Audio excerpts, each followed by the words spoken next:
Party అధినేత పాదయాత్ర 100 రోజులు పూర్తి చేసిన సందర్భంగా ఆ పార్టీ నేతలు కార్యకర్తలు కొత్త ఉత్సాహం నెలకొంది. కూకట్పల్లి సర్కిల్ హైదర్ నగర్ డివిజన్ లో టీడీపీ అధ్యక్షుడు రంగరాయ ప్రసాద్ దత్తాత్రేయ కాలనీలోని సాయిబాబా గుడిలో ప్రత్యేక పూజలు నిర్వహించారు. 1560 కిలోమీటర్ల యాత్ర పూర్తి చేయడంపై వారు సంతోషం వ్యక్తం చేశారు.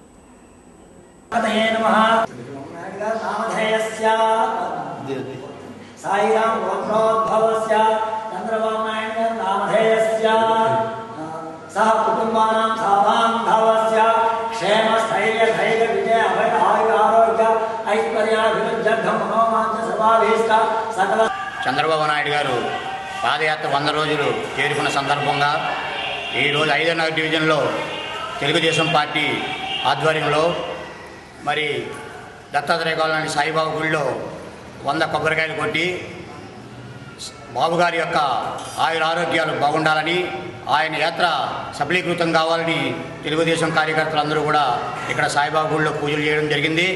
ఈరోజు చూస్తూ ఉంటే మరి చంద్రబాబు నాయుడు గారి యాత్ర చూస్తే ఇది ప్రపంచంలోనే అతిపెద్ద పాదయాత్రగా ప్రజా సమస్యలు తెలుసుకుంటున్న విషయం ప్రజలందరికీ తెలుసు. ఆయన ఎన్ని కష్టాలు నష్టాలకైనా ఓర్చి కూడా ఈరోజు పాదయాత్ర చేస్తూ ఉన్నాడు. ఆంధ్ర ప్రజల తెలుగు ప్రజల యొక్క ఆత్మాభిమానం దెబ్బతిన్న రోజుల్లో ఆ రోజు ఎన్టీ రామారావు గారు పార్టీ పెట్టి మరి అంతే విస్తృతంగా ప్రచారం చేసి తెలుగువాడి ఆత్మగౌరవానికి ప్రతీదిగా తెలుగుదేశం పార్టీ నిలబడింది.